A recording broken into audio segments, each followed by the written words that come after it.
সভাপতি, বাসুদেব নারায়ণগঞ্জ জেলা শাখার সংগ্রামী আহ্বায়ক কমরেড নিখিল দাস, মঞ্চ উপবিষ্ট বিভিন্ন দিক থেকে এই জুলাই অভ্যুত্থানের তাৎপর্য তুলে ধরার চেষ্টা করা হয়েছে। আমি খুব বেশি কথা বলবো না। আপনারা ইদানিংকালে শুনেছেন যে মাত্র 2 বছরের মধ্যেই কিন্তু মানুষের মধ্যে একটা কথা চলে আসছে যে আগেই তো ভালো ছিলাম। আমরা আজকে এখানে যারা বসে আছি তারা কিন্তু প্রত্যেকেই যে 90-এর গণঅভ্যুত্থান আপনারা শুনেছেন, সেই 90-এর গণঅভ্যুত্থানের সাথে সরাসরি যুক্ত ছিলাম এবং সেই অভ্যুত্থানেও কিন্তু আমরা খুব বেশি সময় লাগেনি, 1 বছরের মধ্যেই আমরা শুনতে পেয়েছি যে আগেই তো ভালো ছিলাম, এরশাদই তো ভালো ছিল। তাহলে আপনারা একটা জিনিস খেয়াল করলে দেখবেন যে 90-এর যে গণ আন্দোলন, সেই আন্দোলন যারা প্রত্যক্ষভাবে দেখেছেন, আপনারা দেখেছেন যে 90-এর আন্দোলনে নূর হোসেন গণতন্ত্র মুক্তি পাক, স্বৈরাচার নিপাত যাক বুকে পিঠে লিখে পুলিশের সামনে বুক চিতিয়ে দাঁড়িয়েছে এবং পুলিশ তাকে টার্গেট করে গুলি করেছে এবং তাকে হত্যা করেছে। এই আন্দোলন সংগ্রামে সেলিম দেলোয়ারকে ট্রাক চাপা দিয়ে হত্যা করা হয়েছে। আপনারা দেখেছেন আন্দোলনের চরম মুহূর্তে ঢাকায় ডক্টর মিলনকে হত্যা করার মধ্য দিয়ে আপনারা জানেন যে এরশাদের চূড়ান্ত পরিণতি অর্থাৎ এরশাদকে ক্ষমতা থেকে উচ্ছেদ করা হয়েছিল।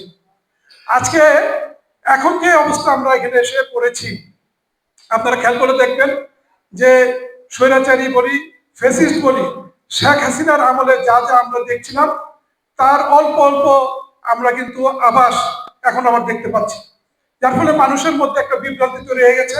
মানুষ আর আগের মতন সাহসে বুক বেঁধে প্রতিবাদ করতে বের হতে পারছে না। সংগ্রামী বন্ধুগণ, আজকে এখানে আপনারা শুনেছেন যে ইতিমধ্যেই আপনার এই 90-এর গণঅভ্যুত্থান পরবর্তী 24-এর যে অভ্যুত্থান, সেই অভ্যুত্থানের যে সূচনা আপনারা শুনেছেন যে 18 সালে যে আপনার কোটা বিরোধী আন্দোলন ছিল, যেটা 24-এ এসে বৈষম্য বিরোধী আন্দোলনে রূপান্তরিত হয়েছিল। এবং এই যে বৈষম্য বিরোধী যে আন্দোলন, এই কথাটা কিন্তু এমনি এমনি আসেনি। মানুষের মধ্যে যে বৈষম্যের ধারণা ছিল, তারা মনে করেছিল যে এমন একটি আন্দোলন গড়ে উঠবে যে আন্দোলনের মধ্য দিয়ে আমাদের এই দেশের মধ্যে নানা রকমের যে বৈষম্য, সেই বৈষম্য দূর হবে। সংগ্রামী বন্ধুগণ, সেই জায়গায় আমরা এসে কি দেখলাম?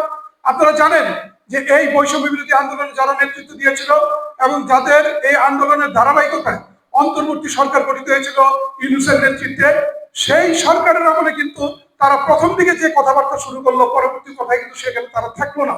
আপনারা দেখেছেন যে আমরা বিভিন্ন সময় বলার চেষ্টা করি যে যারা জনপ্রতিনিধি হবে, রাষ্ট্রের ক্ষমতায় যারা থাকবে, তাদের অবশ্যই তাদের সম্পদের ঘোষণা দিতে হবে।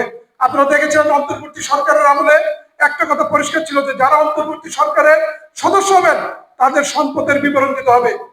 প্রথম বিবরণের কথা বলতে বলতে এক সময় যখন জনগণ ভুলে গেল, ভুলে যাওয়ার পর আমরা কিন্তু আর এই সম্পদের বিবরণী পাইনি, যার ফলে দেখা গেছে আজকে এই অন্তর্বর্তী সরকারের মধ্যে যারা ছিল তারা আমরা শুনতে পাই কেউ কেউ শত শত হাজার হাজার কোটি টাকার মালিক হয়েছে।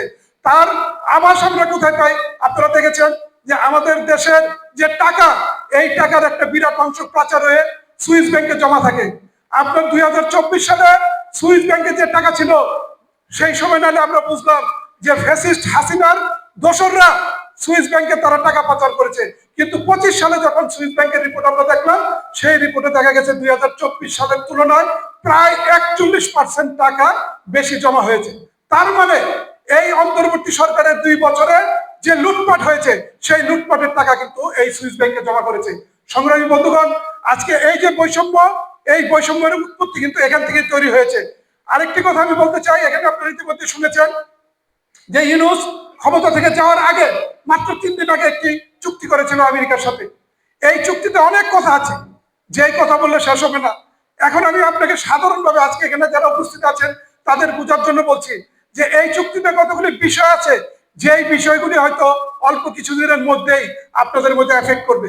আমি একটু খুব সহজভাবে যদি বলতে চাই, এই চুক্তিতে একটা জায়গায় পরিষ্কারভাবে বলা হয়েছে যে আমাদের এখানে যে সমস্ত জিনিস বাইরে থেকে, বাইরের বা বিভিন্ন দেশে যে বিভিন্ন মেধার মাধ্যমে যে সমস্ত জিনিসগুলি তৈরি হয়, মেধাবী লোকরা যে সমস্ত জিনিস সৃষ্টি করে, সেগুলি কিন্তু তারা একটা প্যাটেন্ট অর্থাৎ একটা রেজিস্ট্রেশনের মাধ্যমে তারা কিন্তু এক জায়গায় এটার মালিকানা সংরক্ষণ করে। এই যে সংরক্ষণের যে বিষয়, এটা যাদের নামে সংরক্ষণ করা হয়, সেই জিনিস যদি কেউ কোনো দেশে ব্যবহার করে, তার জন্য তার একটা নির্দিষ্ট ফি দিতে হয়। আপনারা জানেন যে আমরা এখানে আমাদের দেশের যে ওষুধ শিল্প, আপনারা জানেন যে এই ওষুধ শিল্পটা অনেক বেশি আমাদের অন্যান্য শিল্পের তুলনায় এগিয়ে আছে। আজকে এই ওষুধ শিল্পের যে কাঁচামাল, এই সমস্ত কাঁচামাল কিন্তু আপনার বিদেশ থেকে আমদানি করা হয়, এবং এই কাঁচামালের যে মেধাসত্ব এগুলি কিন্তু বিভিন্ন দেশে এগুলি আপনার অন্তর্ভুক্ত করা আছে। বিশেষ করে আমেরিকায়, ওষুধের ক্ষেত্রে আমেরিকায় অনেক বেশি মেধাসত্ব আপনার এখানে রিজার্ভ করা আছে। আজকে এই চুক্তি যদি বাস্তবায়ন হয়, তাহলে আজকে আমরা যে সমস্ত ওষুধ বাইরে থেকে আপনার এই সমস্ত ওই ওষুধের উপাদান আমরা নিয়ে আসি, সেই ওষুধের উপাদান নিয়ে আসার জন্য আমাদের একটা নির্দিষ্ট ফি দিতে হবে। আজকে আমাদের দেশে যে ওষুধের দাম 100 টাকা, সেই একই ওষুধের দাম আমেরিকায় 2000 টাকা। অর্থাৎ এই 2000 টাকা হওয়ার কারণ কিন্তু এই মেধাসত্ব। আজকে আমরা যে প্যারাসিটামল খাই, আপনারা সহজভাবে বুঝবেন যে আমরা ধরেন প্যারাসিটামল ট্যাবলেট মাথা ব্যথার জন্য গ্রহণ করি, আমরা নাপা ট্যাবলেট মাথা ব্যথার জন্য গ্রহণ করি, এইচ ট্যাবলেট মাথা ব্যথার জন্য গ্রহণ করি।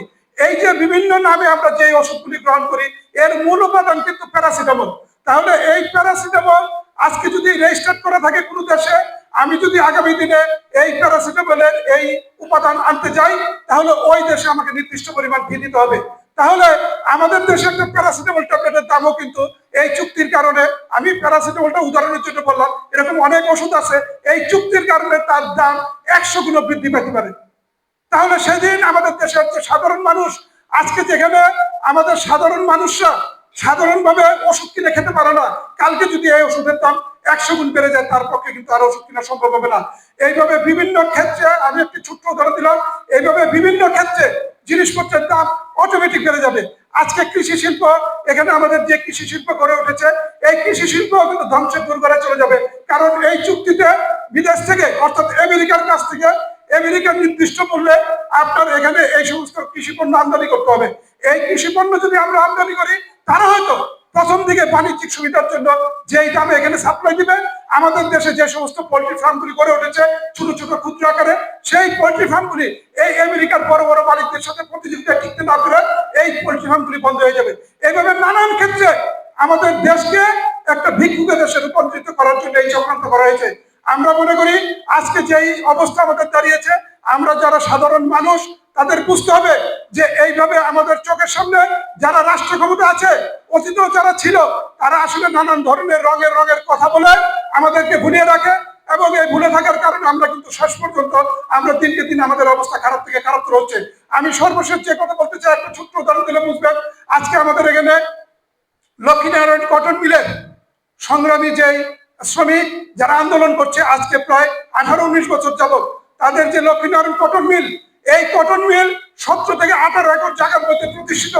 এই জায়গার মূল্য আমাদের বর্তমান বাজার দর অনুযায়ী প্রায় 450 কোটি টাকার কম হবে না। এই লক্ষ্মীনারায়ণ মিল যখন নাকি শ্রমিকদেরকে মালিকানা দিয়ে দেওয়া হয়েছিল গোল্ডেন হ্যান্ডশেকের মাধ্যমে, তখন শ্রমিকদেরকে নামমাত্র মূল্যে এই মিলটি তাদের কাছে হস্তান্তর করা হয়েছিল।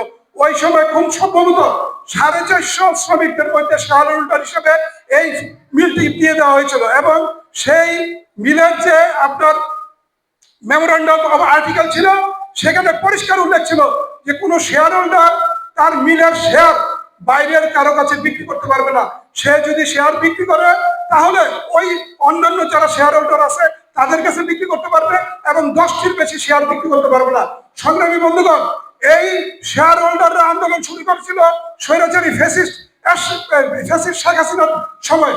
আজকে বর্তমান সরকার ক্ষমতা আসছে, আপনারা দেখেছেন কিছুদিন আগেও সেই মিলে মাত্র 40 জন থেকে 42 জন শেয়ার হোল্ডার, যারা তাদের যে মানে দাবি, তাদের যে মিলের মালিকানা, সেই মালিকানার জন্য 18 বছর যাবত গ্যাসের সংযোগ ছাড়া, বিদ্যুতের সংযোগ ছাড়া একরকম কঠিন একটা জীবনযাপন করছে।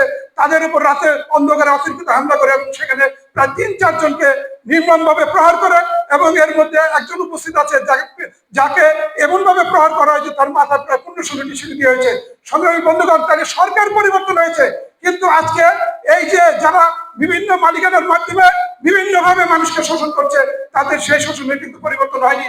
আর আমরা মনে করি এটা পরিবর্তন হবে না যতক্ষণ না পর্যন্ত শ্রমজীবী মেহনতি মানুষ ঐক্যবদ্ধ হয়ে তাদের যে পক্ষের শক্তি, সেই পক্ষের শক্তির পিছনে জড়ো হয়ে লড়াই সংগ্রামে যুক্ত না হবে। আমি আর আমার কথা বাড়াচ্ছি না। আমি মনে করি আগামী দিনে আমাদের জন্য কঠিন সংগ্রাম অপেক্ষা করছে, এবং সেই সংগ্রামে আমরা সবাই মেহনতি জনগণ কাঁধে কাঁধ মিলিয়ে আমরা ভবিষ্যতে সেই সংগ্রামের সূচনা করব, সেই আহ্বান জানিয়ে আমি আমার বক্তব্য শেষ করছি। দুনিয়ার